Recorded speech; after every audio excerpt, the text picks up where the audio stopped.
I'd like to give some background. It's a picture you'll all be very familiar with, I'm sure, but it'll be useful, I think, to give some economic context for how Lithuania has been performing recently in comparison with other countries. I probably specifically like to talk about it in comparison with the other 9 East European countries that have joined the EU since 2004, called the EU 10. I do want to talk about some aspects of how Lithuania competes in terms of price and other aspects of the business environment, and then try and draw some implications for what that means for competition in the longer term. So this is a story you all know very well. We've seen very rapid growth in these EU 10 economies over the past few years, perhaps slightly too rapid in a couple of instances in the past couple of years, although it seems for now that Lithuania has managed to avoid the very hard landings that we're beginning to see in Estonia and Latvia in particular. They're very open economies, goods and services, exports and imports are very high proportion of GDP. And of course what that means is that these economies basically live or die by how well their exports can compete in the wider world. Rapid trade growth has led to many large current account deficits in a lot of these countries, particularly high in the Baltic states over the past couple of years. It's probably not the immediate problem for the short term, but it would be beneficial, I would suggest, to help the coverage of any deficits in the future by encouraging inflows of foreign direct investment. And that's an area that I'd like to look at specifically to Lithuania. Just a few graphical recaps of what I've just been saying. There's a very rapid real GDP growth, particularly high in the Baltic states, of course, but high throughout the region average over the past 5 years. Huge proportion of foreign trade as a percentage of GDP in all these economies, and some very high current account deficits. Lithuania not in the most vulnerable position there, but the deficit has been getting much wider over the past couple of years, certainly. And you'll see Latvia and Estonia in particular also with very high deficits. Having said that, the financing of these deficits has been helped by a lot of foreign direct investment inflows. The coverage has been quite high in most regions. In most countries, Bulgaria and Estonia have been particularly high. Lithuania, not top of the heap, if you like, in terms of that comparison.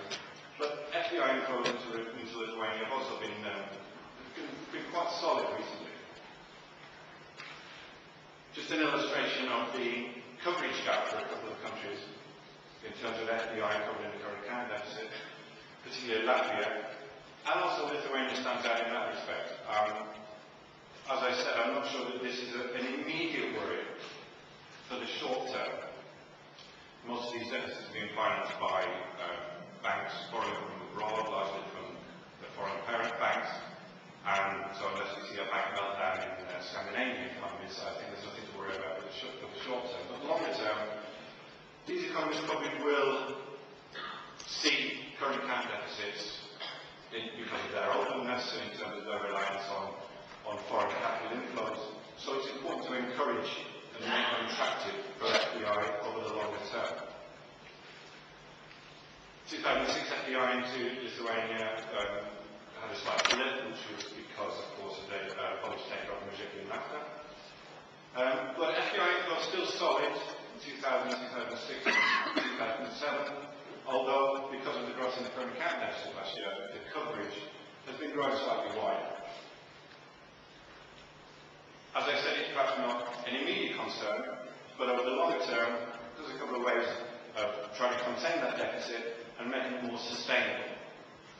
By growing exports, so to look at how Lithuania compares in terms of price and other aspects of competitiveness, and in terms of growing FDI, so I'd like to look at how attractive the Lithuanian business environment is for foreign direct investors. Looking first at price competitiveness, it's a little bit of a mixed picture performance over the past 5 years or so. We've still got low labour costs in Lithuania, but we've seen very rapid real wage growth. And I'm reluctant to stress the advantage of the low labour costs over the longer term, because For most of these economies, given inevitable convergence with EU price and cost levels, it's not really viable for them to construct themselves as low labour cost economies over the long term. We've heard comparisons with the EU and developing Asia, Latin America and so on. It's not really viable for these countries to try and compete in terms of labour costs with other emerging markets. Similarly, we've seen quite solid growth in productivity in Lithuania and other economies in the region, but in Lithuania in particular, the productivity is still low. Another aspect of price competitiveness, in terms of real effective exchange rate movements, historically Lithuania has performed fairly well on that measure, but we are seeing some rapid appreciation depending on how one measures the real effective exchange rate over the past couple of years and probably going forward as well. Just a few numbers to illustrate rapid wage growth. Lithuania, third highest real wage growth in 2007 among the EU 10, second highest in 2006. But having said that, it's also seeing very good productivity growth. This is a Eurostat figure benchmarking productivity against the average of the EU 27, and where the benchmark stood in 2007 and where it's compared with where it stood in 2003, we've seen quite a big improvement in most economies. Lithuania, not the leader, but by no means unrespectable performance.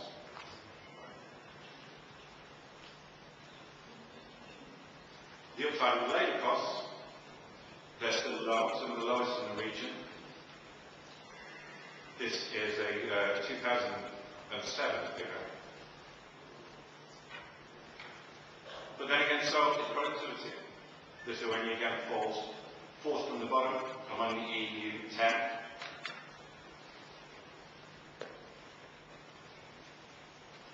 In terms of the real effective exchange rate, again, a mixed picture suggests that Lithuania is still just price competitive in terms of that measure, but it's been appreciating rapidly. Lithuania coming in now in the thick red line, so you see it falls among the middle of the EU 10, not the best, not the worst. This is the exchange rate based on unit labour costs. Difficult to know which one to pick. You see an acceleration in the trend, perhaps from 2004 onwards in particular. If you look at the real effective exchange rate index based on producer price inflation, then we actually see a much more rapid appreciation, even going back from 1997. So, not the worst picture in the region, but also not the rosiest, depending on which measure you take to look at it. So, a quick recap of what I just said. Swings and roundabouts, really, pluses and minuses. Labour costs very low, but they're rising. Productivity rising, but also productivity low.